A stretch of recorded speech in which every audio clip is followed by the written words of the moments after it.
जैसलमेर में जगह पड़ती है पोकरण, वहां के रहने वाले थे। लिखो, ब्यावर के अंदर इन्होंने एक सूती कपड़े की मिल लगाई थी, कृष्णा मिल।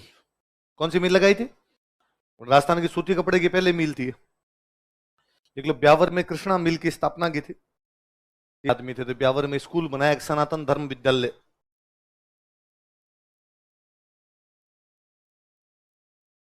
हिंदी को बढ़ावा दिया करते थे थोड़ा उस समय। अपने एक पढ़ाया था मैंने, हिंदी साहित्य समिति, तो उसके अध्यक्ष हुआ करते राजस्थान में अमृतलाल चक्रवर्ती। कौन थे? अमृतलाल चक्रवर्ती।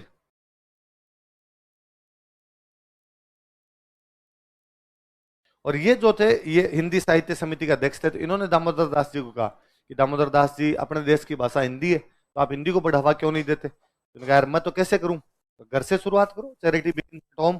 कृष्णा मिल का काम तो पूरा हिंदी में करो। अगर तो कृष्णा मिल में तो आज के बाद जो भी लिखा पढ़ी का काम होगा वो कौन सी भाषा में होगा? हिंदी। इसके लिए हम किसी दूसरी भाषा का इस्तेमाल नहीं करेंगे। तो कोई एक आदमी जिसने अपने पूरा जो मिल थी उसका काम हिंदी में करना शुरू कर दिया, वो आदमी तो कौन है? दामोदर दास रथ। किससे प्रेरित होकर भी चलती? अंग्रेज राजी थे, दामोदर दास जी टैक्स वैक्स दिया करते। तो अंग्रेजों का जो कमिश्नर था अजमेर का, उससे जाके मिले और उसको कहा कि हिंदी में, सॉरी, अजमेर में जितने भी ऑफिस है इनमें भी तो हिंदी भाषा लगाओ। और अजमेर के कमिश्नर इनकी बात और मानी, और कहा गया कि अंग्रेजी का प्रयोग तो होता ही है, साथ में किसका प्रयोग किया? Freedom fighters. इन्होंने स्वतंत्रता सेनानियों को वित्तीय सहायता प्रदान की।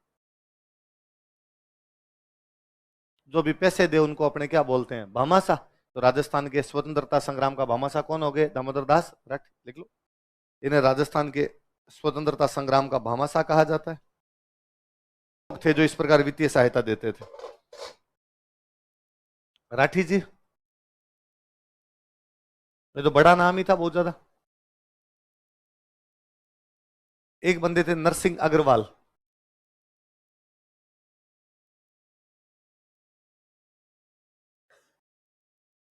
एक बंदे थे गिसूलाल जाजोदिया।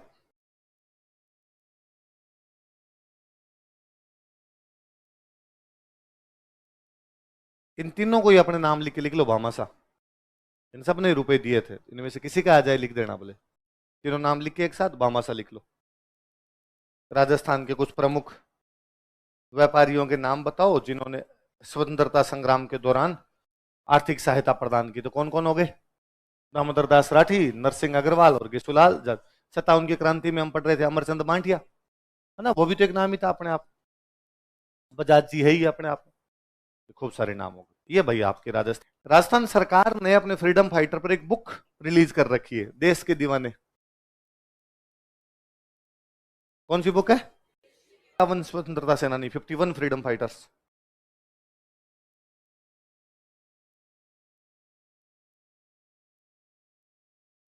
अंजना देवी, जन्म स्थान श्री माधोपुर सीकर।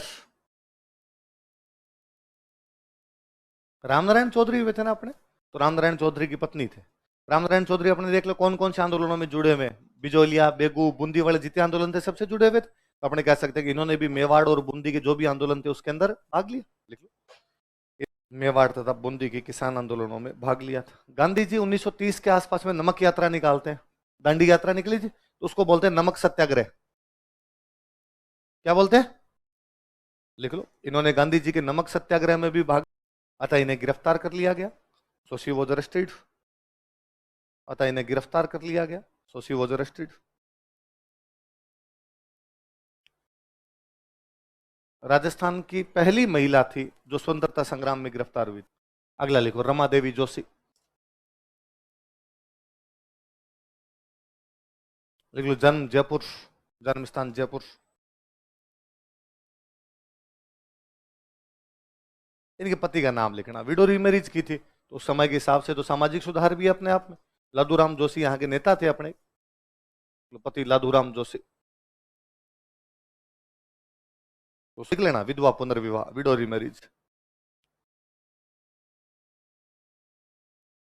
इन्हें बिजोलिया आंदोलन में गिरफ्तार किया गया था,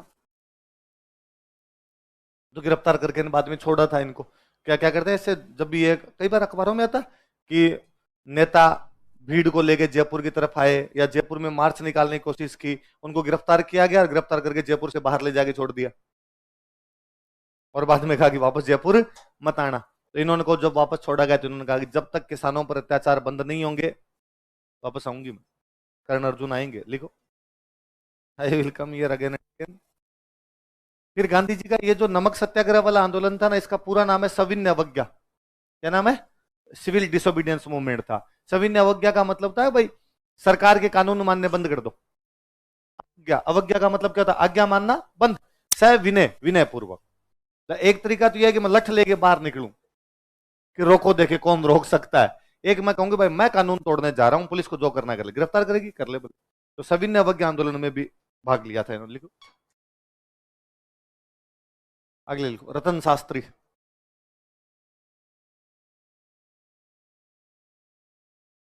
हीरालाल शास्त्री की पत्नी। ज्यादातर नेताओं के परिवार ही जागरूक थे, इनके घर वाले पॉलिटिक्स में भाग ले रहे थे।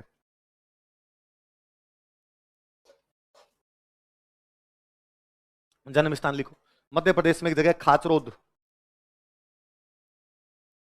जन्म स्थान खाचरोद, मध्य प्रदेश। आप याद करो, देखिए हमने पढ़ा था 1938 में जयपुर प्रजामंडल का पहला अधिवेशन हुआ था, जिसमें अध्यक्ष थे जमनालाल बजाज, और उसके अंदर आपके कस्तूरबा गांधी ने महिलाओं की एक सभा को संबोधित किया था। ऐसा कुछ पढ़ा था हमने? अच्छा, उसके अंदर हमने ये भी पढ़ा था कि फिर जयपुर प्रजामंडल पर रियासत ने रोक लगा दी, तो प्रजामंडल ने सत्याग्रह चलाया। बताया था मैंने, उस सत्याग्रह में चलाया भारत छोड़ो आंदोलन। तो भारत छोड़ो आंदोलन के अंदर क्या किया जाए, तो भारत छोड़ो आंदोलन में खूब सारे नेताओं को गिरफ्तार किया। तो फिर कई नेता अंडरग्राउंड हो गए, तो अंडरग्राउंड भी करने वाला कोई ना कोई चाहिए उनको। तो उनकी यदि कोई ध्यान रख रहा था तो वो कौन रख रही थी? रतन शास्त्री। या उनके परिवारों का, भाई वो तो अंडरग्राउंड हो गया, अब उनके परिवारों का कौन ध्यान रखेगा? तो उनके परिवारों का भी ध्यान कौन रख रही थी? रतन शास्त्री। लिखो, भारत छोड़ो आंदोलन के दौरान, लिखो पुरस्कार।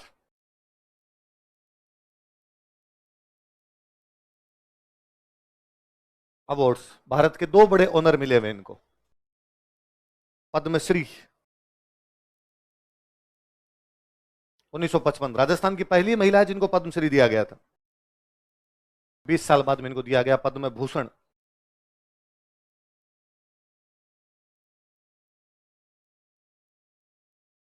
तो कोई पूछ ले भाई कि राजस्थान की कौन सी महिला को दो पद्म पुरस्कार मिले हुए हैं, तो कौन महिला है? रतन शास्त्री। कौन कौन से मिले हैं बताओ देखे। लिखो, जानकी देवी बजाज। जन्म स्थान लिखो, जावरा, मध्य प्रदेश।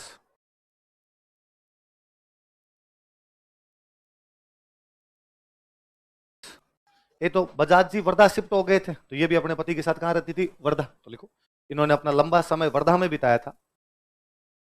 शी स्पेंट, जब हमने पढ़ते हैं कि 43 में बजाज जी की डेथ हो गई, बजाज जी की डेथ हुई तो उनकी याद में अखबार निकला था लोकवाणी।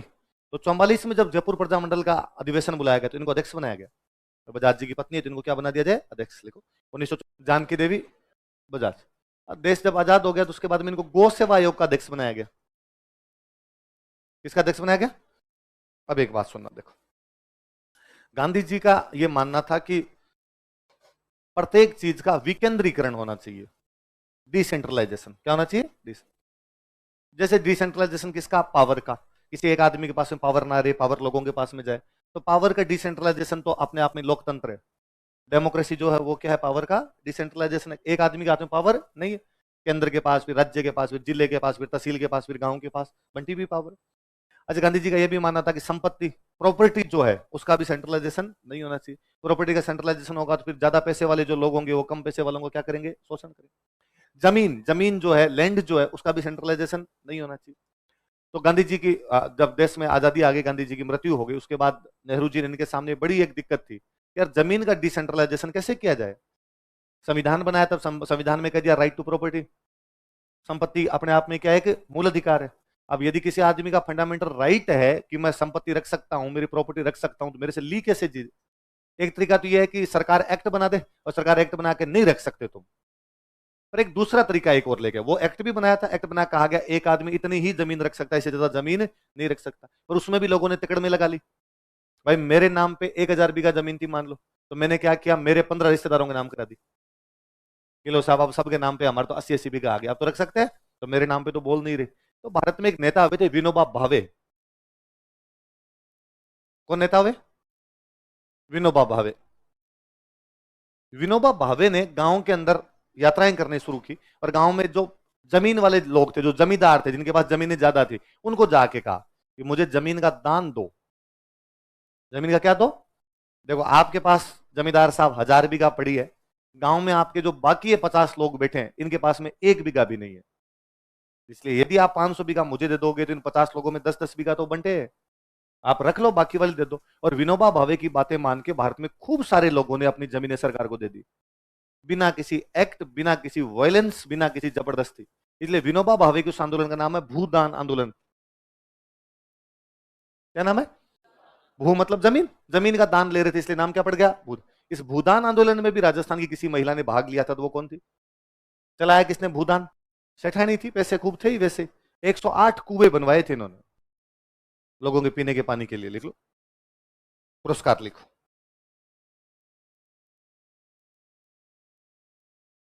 भारत का सबसे बड़ा पुरस्कार है भारत रत्न, दूसरा बड़ा पुरस्कार होता है पद्म विभूषण। क्या होता है? इनको पद्म विभूषण मिल गया था 1956 में।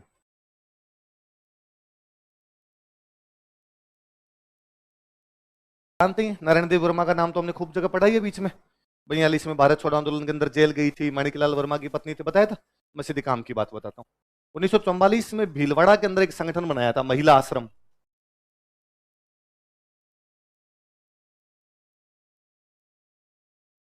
इनको बाद में राज्यसभा का मेंबर बनाया गया था। राज्यसभा समझते हो आप? लोकसभा राज्यसभा आपने, तो राज्यसभा का मेंबर बनाया गया था। राज्यसभा क्या बनाया गया था?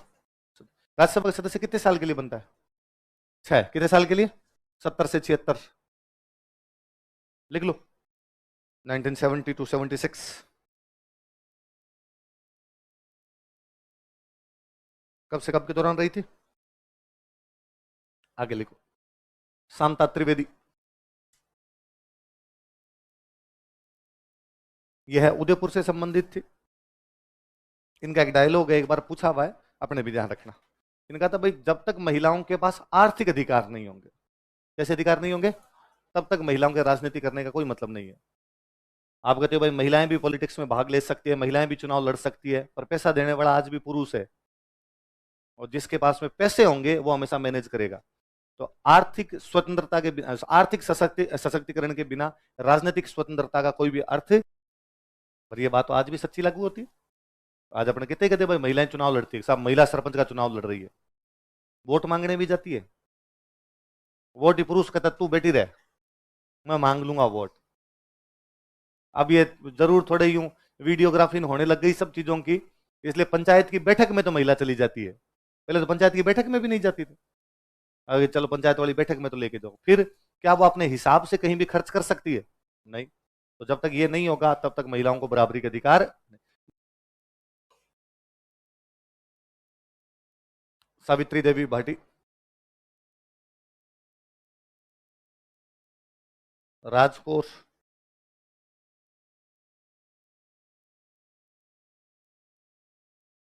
एक बार सुमेलित करने टाइप वाले क्वेश्चन में को आ जाए तो अपने कर ले। दुर्गावती शर्मा, जयपुर। ये भाई आपके मुख्य मुख्य महिला है। मेंस में कोई पूछे तो ऊपर वाली 3-4 जो शुरुआत में लिखा ही वो कोई मेंस में पूछ ले, अपने पर्सनालिटी वाला जो टॉपिक है। प्री में तो सुमेलित करो टाइप वाले में पूछ लेते। 2013 में मुझे याद है ये 3-4 नाम थे, सावित्री देवी भाटी, लक्ष्मी देवी आचार्य और भगवती देवी बिश्नोई। और फिर कहा कौन से प्रजामंडल से कौन से संबंधित है, प्री में तो कुछ ही पूछा जा सकता है। और क्या टॉपिक? एकीकरण में समस्या तो बता क्या है? एकीकरण में कितनी सारी समस्या है। एकीकरण में सबसे बड़ी समस्या है कि इतने सारे राजा है, राजाओं में आपस में ईगो प्रॉब्लम है, वो सबसे बड़ी समस्या। इतने सारे नेता है, नेताओं में आपस में ईगो प्रॉब्लम है, वो समस्या। राजस्थान में अलग अलग कल्चर है, अलग अलग कल्चर के लोग एक साथ नहीं रहना चाहते, वो समस्या। राजस्थान एक बॉर्डर का स्टेट था, तो बॉर्डर के उधर पाकिस्तान वाली समस्या थी, तो वो समस्या आ सकती थी। फिर अपने भरतपुर धौलपुर जो थे वो कह रहे थे हमें यूपी में मिलना है, तो ये भी अपने आप में क्या है, समस्या। बॉर्डर के स्टेट थे, मुसलमानों की संख्या एक अच्छी खासी थी, विभाजन हुआ, इसलिए सांप्रदायिक समस्या भी कहीं ना कहीं उभर के आ रही थी। भरतपुर का तो विलय ये सबसे बड़ा कारण था, इस वजह से किया गया था। खूब सारी समस्या लिख सकते हो आप। राजधानियों को लेकर समस्या थी आपस में, सिरोही को लेकर डिस्प्यूट है सीधा सीधा, गुजरात के साथ में वो समस्या चली आ रही। हाँ